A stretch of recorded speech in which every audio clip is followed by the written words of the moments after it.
IVM.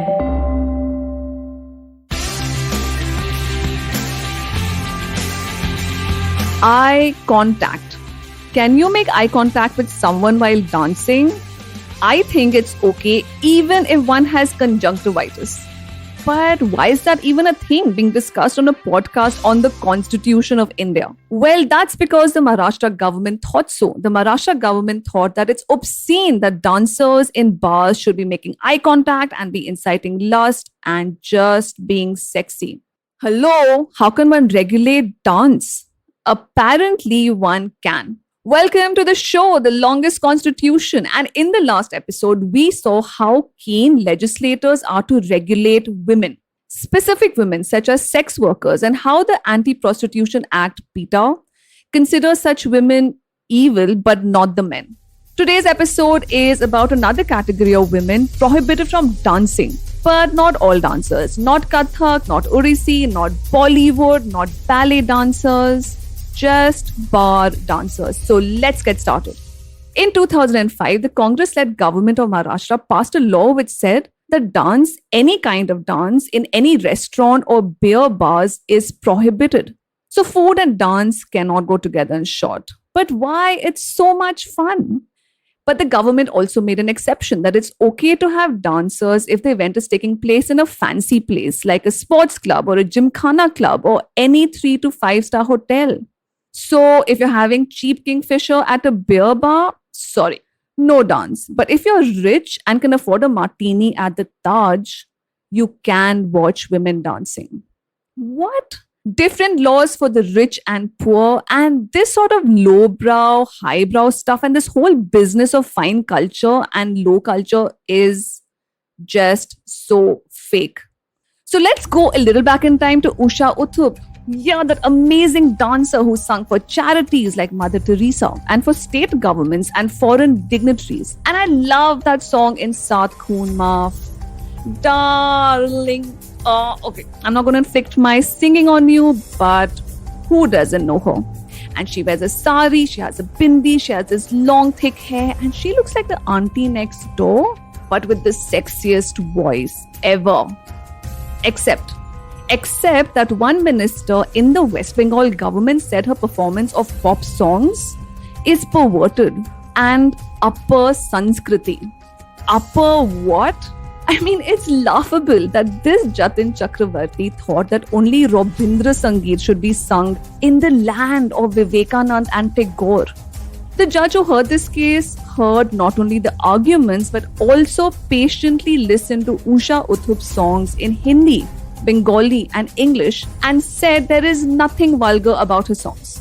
In his judgment, Justice P. Barua said that no minister can decide what song a person can sing or what type of dance a person can dance. And in fact, Jatin Chakravarti is free to listen to all the Rabindra Sangeet in the world, but he can't impose that on other people. Except in the bar dance case in Maharashtra, it wasn't one minister, but an entire state government. The Maharashtra government passed a law to prohibit dancers because they said that the women who dance are not professional dancers, that they are majorly trafficked into this profession, that the dance is vulgar and obscene and is performed with the sole objective of rousing the physical lust amongst the customers present, that women are showered with money when they are dancing. So it's okay to pay thousands of rupees to watch ballerinas perform. And of course, Bharatnatyam is very classy. But bar dancers, no. Oh, right, because they make eye contact. So it's a different matter that the Chief Minister Vilas Rao Deshmukh's son, Ritesh Deshmukh, was busy acting in films like Masti and later Houseful, which were laced with sexual innuendos and plenty of dirty dancing. But that's okay, because bar dancers cannot be dancing. And yet, dancers and spectators both have the right to do so under the guarantee of free speech and expression guaranteed under Article 19 of our Constitution. It is the fundamental right of a citizen to sing and to dance. And what was amazing this time was that unlike in 1958, when Husna Bai filed a lone writ petition challenging Sita, This time, there were writ petitions filed by organizations like the Bharatiya Bar Girls Union, like a human rights organization, and the Indian Hotels and Bars Association.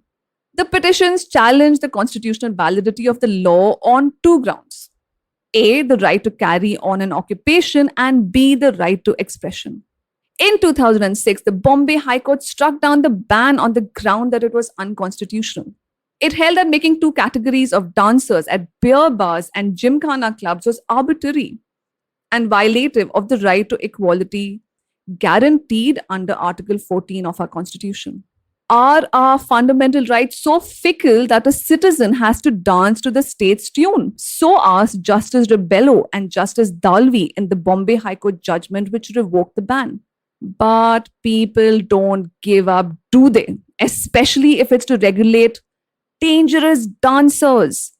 Why should a government spend time on things which really matter, like providing quality education or making sure that Bombay has affordable and accessible housing? I mean, what is this nonsense of not giving houses to people who have pets, people who are single? Do only married people make good tenants? But wait, hold on, I'm rambling. Anyway, in 2016, the state government, this time a BJP one under the Chief Minister Fadnavis, brought in another act. The Maharashtra Prohibition of Obscene Dance in Hotels, Restaurants, and Bar Rooms, and the Protection of Dignity of Women Act 2016. Whoa! Can women take care of their own dignity? Seriously? And what is obscene dance?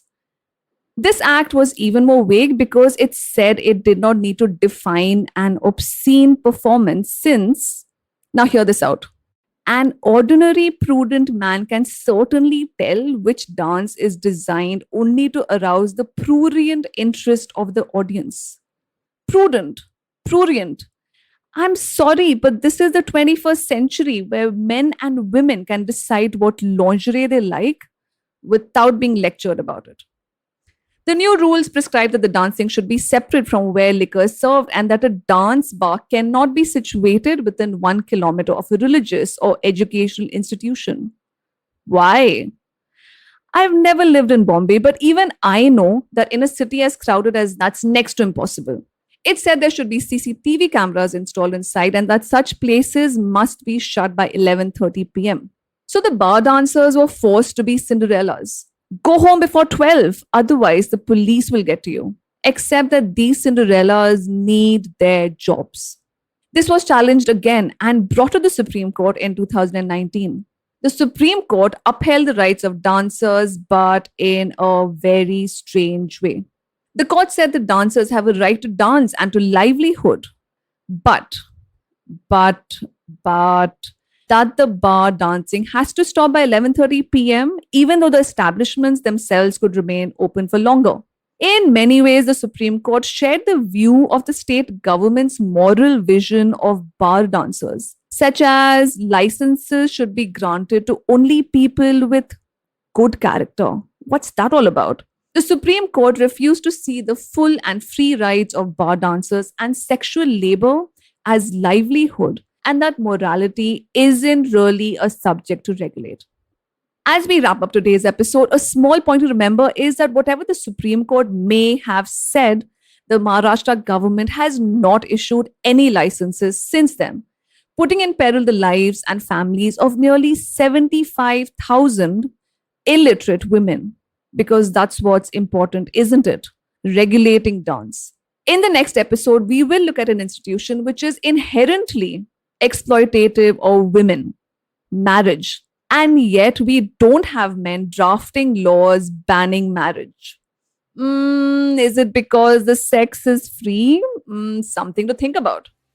Did you like this episode? Do a little jig and share it with your friends and grandparents because the Constitution is for everyone. Till then, I'm your host, Priya Mirza, saying bye-bye.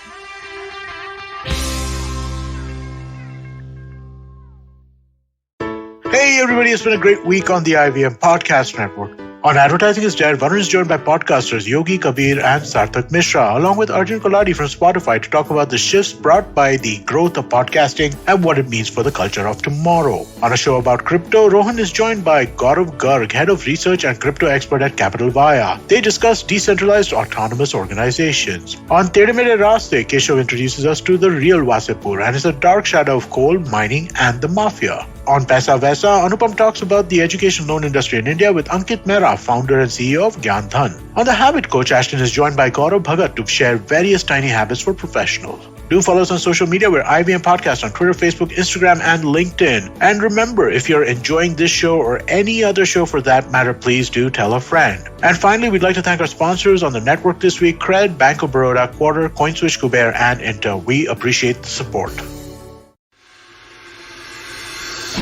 If you're a cricket fan, check out Edges and Sledges, India's favorite cricket podcast. The podcast focuses on Indian cricket, the IPL, and has a ton of banter both on and off the field. We talk about the week's biggest cricket stories with current and ex-international cricketers, coaches, or sometimes just between us. And it's hosted by me, DJ. Me, Varun. And me, Ashwin. New episodes release every week.